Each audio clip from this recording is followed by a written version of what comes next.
બધી જ ગોપીઓને ભગવાને વચન આપી રાખ્યા હતા. ગોપીઓ રાહ જોઈને બેઠી હતી ક્યારે શરદ પૂનમ આવે અને ક્યારે રાસ રમવા મળે. અને એમાં શરદ પૂર્ણિમા આવી એટલે સવારથી ગોપીઓ પોતપોતાના ઘરકામમાંથી જલ્દી પરવારી અને બધી જ યમુનાના કિનારા ઉપર આવવા લાગી છે. બપોર થતામાં તો લગભગ બધી જ ગોપીઓ એકત્ર થઈ ગઈ. ભગવાન કૃષ્ણ ન આવ્યા અને ગોપીઓ આપસમાં જે મળે, નવી ગોપી આવે એટલે પાછી એ જ વાત કરે.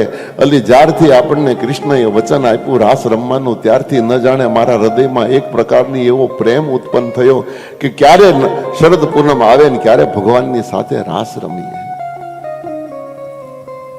એક દિવસ યુગ સમાન જાતો હતો, પણ આજ તો શરદ પૂર્ણિમા આવી ગઈ. આજ આપણને ભગવાનની સાથે રાસ રમવા મળશે. અનહદ આનંદ ગોપીઓના હૃદયમાં પ્રગટ્યો છે. આમ કરતા કરતા સંધ્યા થવા આવી, સૂર્ય અસ્ત થવા આવ્યો અને છતાં કૃષ્ણ ન આવ્યા એટલે ગોપીઓના મન થોડા વિરહમાં ડૂબવા લાગ્યા છે. એક ગોપીઓને પાછી એની જે આનંદથી વાત કરતી હતી પાછી થોડી એવી રીતના વાત કરવા લાગી કે આણે આપણને વચન આપ્યું, પણ આ ક્યાંક પોતે ભૂલી તો નહીં ગયો હોય. વચન આપીને ભૂલે એવો તો નથી, પણ કદાચ ભૂલી ગયો હશે તો આપણું શું થશે? આપણે તો હવારથી રાહ જોઈએ. પછી તો ગોપીઓ જેમ મોડું થાય એમ ગોપીઓ થોડું ગહાતું બોલવા માંડી. હા, ઈ છે જ એવો નટખટ છે, આવે તો આવે નહીં તો ન આવે. આને કઈ આપણાથી કહેવાય નહીં. રાજાનો છોકરો, રાજકુમાર છે, નંદબાબાનો દીકરો, લાડલો છે, લાલો છે.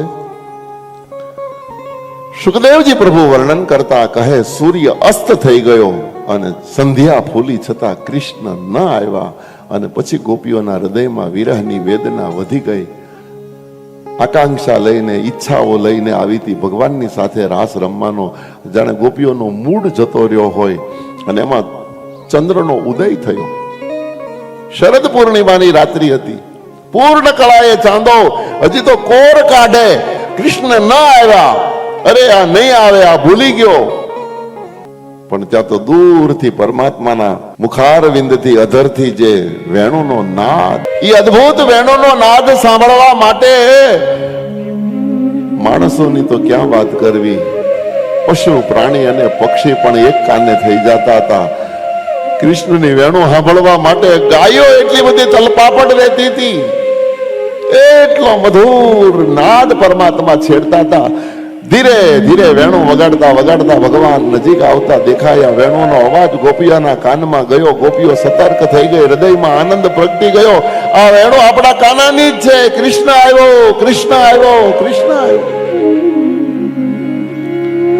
વગાડતા ભગવાન બિલકુલ સન્મુખ આવ્યા અને સામે આવ્યા. વેણુ બંધ કરી અને બધી જ ગોપીઓનું હાથ જોડીને કૃષ્ણ સ્વાગત કરે છે.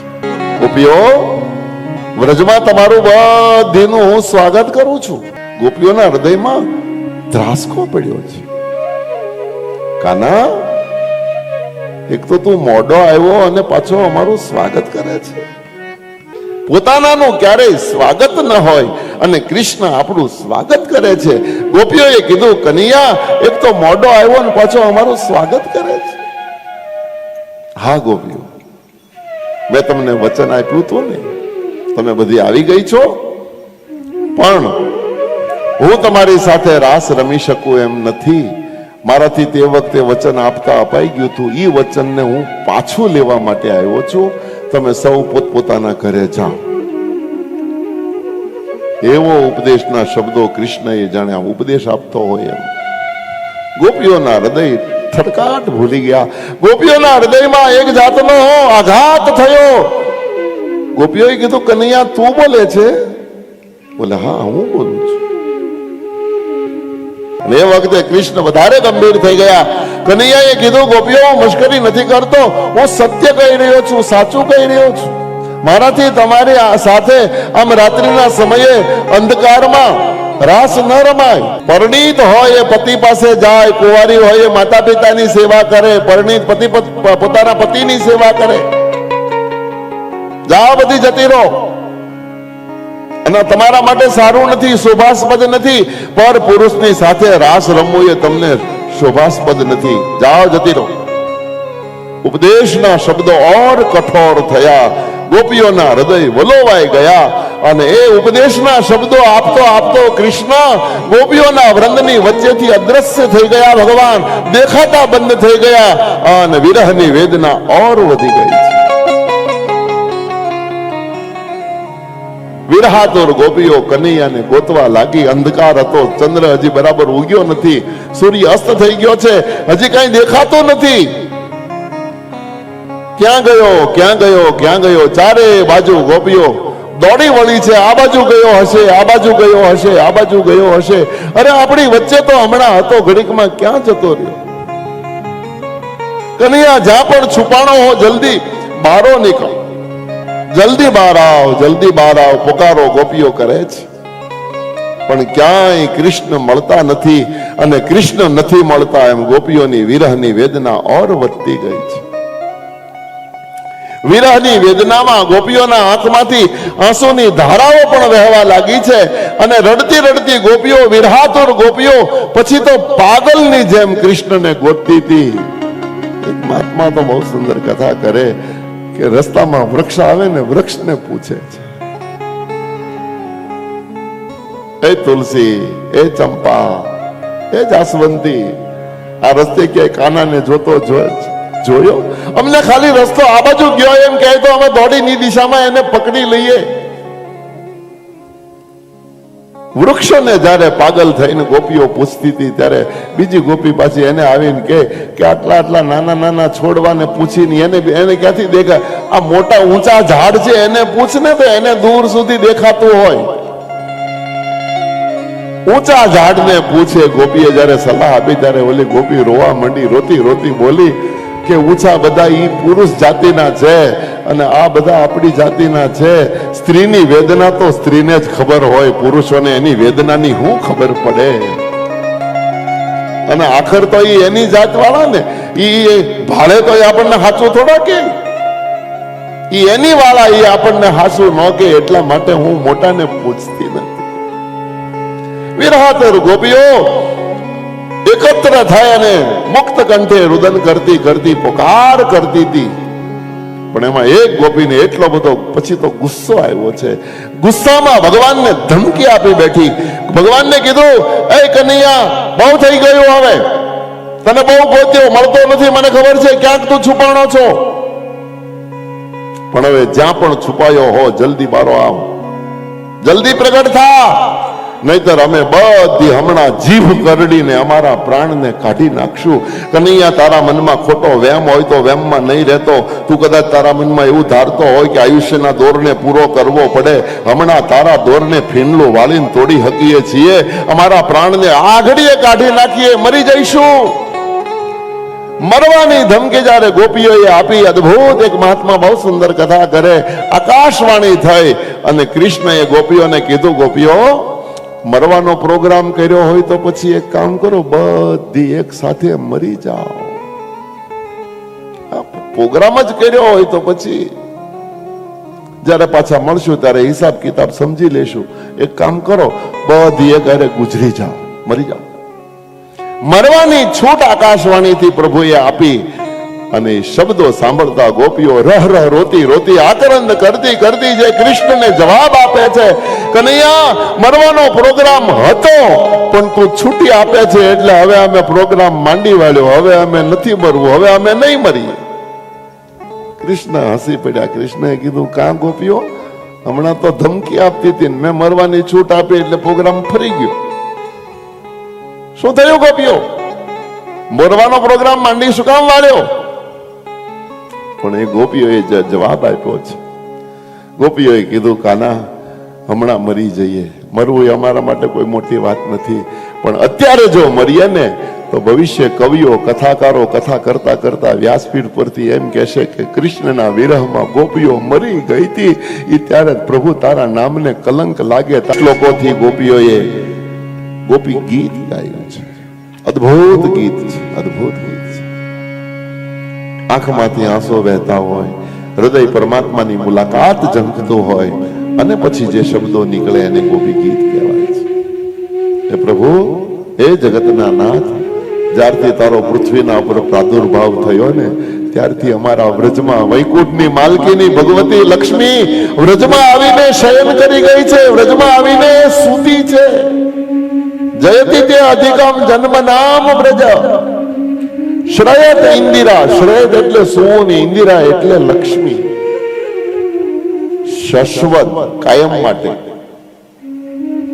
વ્રજમાં લક્ષ્મી આવીને શયન કરી ગઈ છે. જે કર કમલ વડે તમે લક્ષ્મીજીની સાથે હથેવાળો કર્યો હતો, હસ્તમેળાપ, કર સરોરુહમ કાંત કામદમ,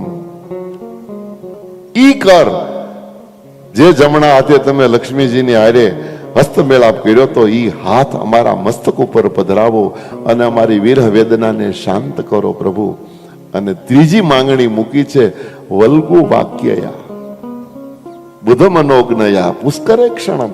એ પ્રભુ તમારા હોઠથી અધરથી, જે અધરથી તમે મધુરી મધુરી વેણો વગાડો છો ને, એ વેણોને સાઈડ ઉપર મૂકી અને ઈ હોઠથી બે શબ્દો અમારા માટે કંઈક હારા બોલો, બસ બીજું અમારે કાંઈ નથી જોતું. જો ગોપીઓએ ભગવાનની પાસે કાંઈ માગ્યું નથી, માત્ર માગ્યું છે તો શું માગ્યું? બે સારા શબ્દો બોલો, તમારો જમણો હાથ માથે મૂકો અને જે ચરણથી તમે કાળી નાગના માથે નાચ્યા હતા ઈ ચરણ અમારા સ્તન ઉપર પધરાવો. આક્રંદ કરતી ગોપીઓની આ ત્રણ માંગણી સાંભળી અને જગતનો નાથ કાળિયો ઠાકર ગોપીઓના વૃંદની વચ્ચે પ્રગટ થયા છે. અને જ્યાં પરમાત્માને જોયા વિરહાતુર ગોપીઓએ ભગવાન કૃષ્ણને આલિંગન આપ્યું છે. બધી જ ગોપીઓ દોડીને ભગવાન કૃષ્ણને ભેટી પડી છે. આલિંગન આપીને રડતી રડતી ગોપીઓ ભગવાન કૃષ્ણને કહેવા લાગી, કનૈયા આજ છોડીને ગયો છો ગયો, હવે પછી ક્યારે અમને છોડીને નહીં જા, એવું વચન અને વરદાન આપ તો જ તને અમારા હાથમાંથી છોડીએ, બાકી આજ અમે છોડશું નહીં. એટલો મજબૂત કૃષ્ણને પકડ્યો છે ગોપીઓ. અને એ વખતે ભગવાન કૃષ્ણ ગોપીઓના ભાવને જાણી ગયા. ભગવાન કૃષ્ણએ કીધું, ગોપીઓ હું તમને વચન આપું છું, હવે પછી હું ક્યારેય આ રીતે તમને તરછોડીને ક્યારેય છોડીને હું નહીં જાઉં બસ. અને એ વચન ઉપર આજની તારીખમાં 2024 આજ પણ ભગવાન વ્રજમાં જ છે. વ્રજને છોડીને ભગવાન ગયા જ નથી. માયાથી પર મહાત્માઓને આજ પણ અનુભૂતિ થાય છે. કાળિયો ઠાકર આજ પણ વ્રજમાં છે. ગોપીઓને વચન આપ્યું છે. ગોપીઓએ કીધું, કાના બીજી બધી વાતો આપણે પછી કરશું. જો આ ઉપર ચાંદો આવી ગયો, અર્ધરાત્રિ થઈ ગઈ, અમારે તારી સાથે રાસ રમવું છે, પહેલા તું અમને રાસ રમાડ, પછી બીજી બધી વાતો કરીશું. અને આજ ભગવાનને પણ રાસ રમવાની ઈચ્છા થઈ છે અને દિવ્ય મહારાસનો પરમાત્માએ ગોપીઓની સાથે આરંભ કર્યો. પણ ગોપીઓના હૃદયનો ભાવ ભગવાન જાણી ગયા. થોડી વાર માટે પણ કૃષ્ણ આઘો જાય એ ગોપીઓને પસંદ નહોતું, કારણ કે ભાગી જશે. એટલે કૃષ્ણ નજીકમાં જ રહેવો જોઈએ અને એ ભાવ ભગવાન જાણી ગયા. અને પરિણામે જેટલી પણ ગોપીઓ હતી એટલા રૂપ પરમાત્માએ ધારણ કર્યા છે. એક એક ગોપી અને એક એક કાન અને દિવ્ય મહારાસનો આરંભ. ચાંદાર ચંદ્રમાને વિચાર આવ્યો કે પ્રભુના કાર્યમાં જો મારો આજ પ્રકાશ લાગતો હોય તો મારે બધો આજ સ્ટોક ખલાસ થઈ જાય તો મને મંજૂર છે, પણ મારે ચાંદની વરસાવવી જોઈએ. હોળ કળાએ એક ચાંદો ખીલ્યો છે અને દિવ્ય દૂધ જેવું અંજવાળું પૃથ્વીના ઉપર પડતું હતું. પરમાત્મા દિવ્ય રાસ આરંભ કરે અને એ રાસનું દર્શન કરવા માટે સ્વર્ગના દેવતાઓ વ્રજમાં આવે છે. અને એમાં નારદજી આવ્યા. નારદજીએ જોયું કે ભગવાન આટલો સુંદર રાસ રમે, આમાં સાથે સામેલ થઈ જવાય. એટલે બારે ઉભા ઉભા નારદજીએ પૂછ્યું કે પ્રભુ અમારે રમવું હોય તો આમાં અંદર પરમિશન ખરી? એટલે ભગવાને હાથ હલાવીને ના પાડી, નહીં. પણ પ્રભુ રમવું જ હોય તો? બોલે તો સ્ત્રી બનવું પડે. નારદજી કે સ્ત્રી? બોલે હા, આ રાસમાં બધી જ ગોપીઓ છે, પુરુષ માત્ર હું એક જ છું. ગોપી બનો, વેલકમ. નારદજી પણ કે ગોપી બનવું હોય તો એના માટે કરવું શું પડે? બોલે હામેના કુંડમાં સ્નાન કરો એટલે ગોપી બની જશો. નારદજી કપડા હોતા સીધા કૂદકો મેર્યો. પડ્યા ત્યાં નારદ હતા, બહાર નીકળ્યા ત્યાં નારદી. ભગવાન કે વેલકમ. નારદજી આ રાસમાં સામેલ થયા.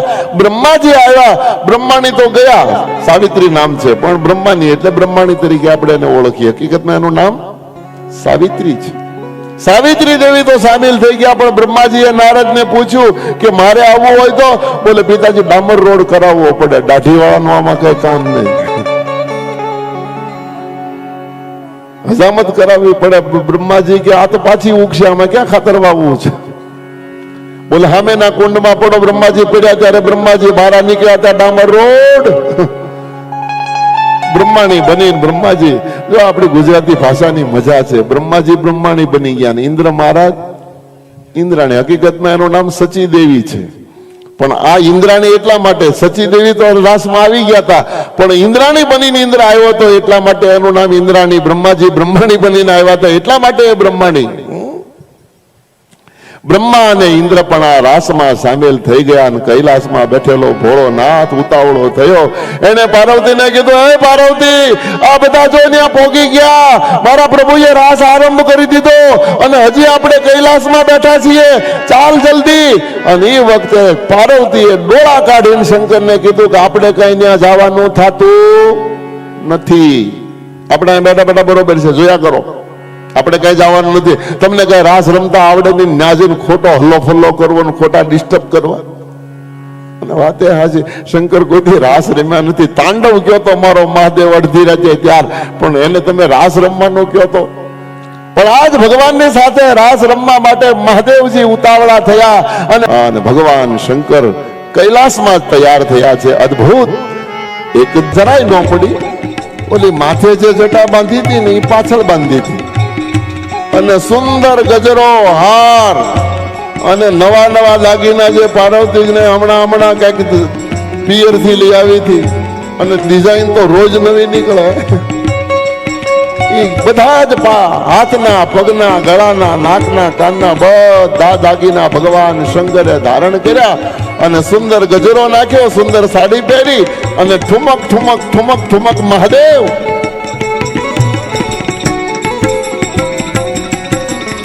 થઈ ગયા. પણ હમણાં મેં તમને કીધું રાસનો અનુભવ હોવો જોઈએ. કોઈ દી મારી મન પહેલી વખત રમે હલ્લો ફલ્લો કરે, હલ્લો ફલ્લો કરે. ઓલા બધા અંદર તાળી પાડવા જતા, એકલો એકલો બહાર નાખતો. અહીંયા એમ જ થયું, પાર્વતી હાથ પકડીને પાછા લાઈનમાં આમ સીધા હાલો ને, આ હાટું જ હું તમને ના પાડતી હતી. હવે એક તો જિંદગીમાં પહેલી વખત હાડી પહેરી, પહેલી વખત હાડી પહેરે ને શું થાય એ તો તમને શું ખબર? બહેનોને પૂછો તો ખબર પડે, પહેલી વખત હાડી પહેરે તો શું થાય. અને એમાં પાછા બધાની હારે પગલા પડવા જોઈએ, બધાની હારે ઉતાવળું હાલવું પડે. એ એક હાથે આમ આખું લૂંઝું પકડ્યું, અને એમાં ઉતાવળે હાલવામાં જે હાડીને ઘૂમતો તાણ્યો હતો, કૃષ્ણ ઓળખી ન જાય એટલા માટે એ ધીરે ધીરે ધીરે ધીરે હાડી ઊંચી થઈ અને નાકની દાંડી ઉપર હાડી પોગી અને સામેથી કૃષ્ણ પસાર થયા. કૃષ્ણ જોઈ ગયા, ઓ આ તો ભોલે બાબા. એટલે આ ક્યારે આવ્યા? હા, મને ખબર વગર ના ઘૂસી ગયા એમ. હમણાં તમારી પોલ છતી ન કરું તો મારું નામ કાનુડો નહીં. ભગવાન કૃષ્ણએ વેણુને બગલમાં દબાવી હતી, એ બગલમાંથી વેણુ કાઢી અને ભગવાન કૃષ્ણએ વેણુનો નાદ છેડ્યો છે.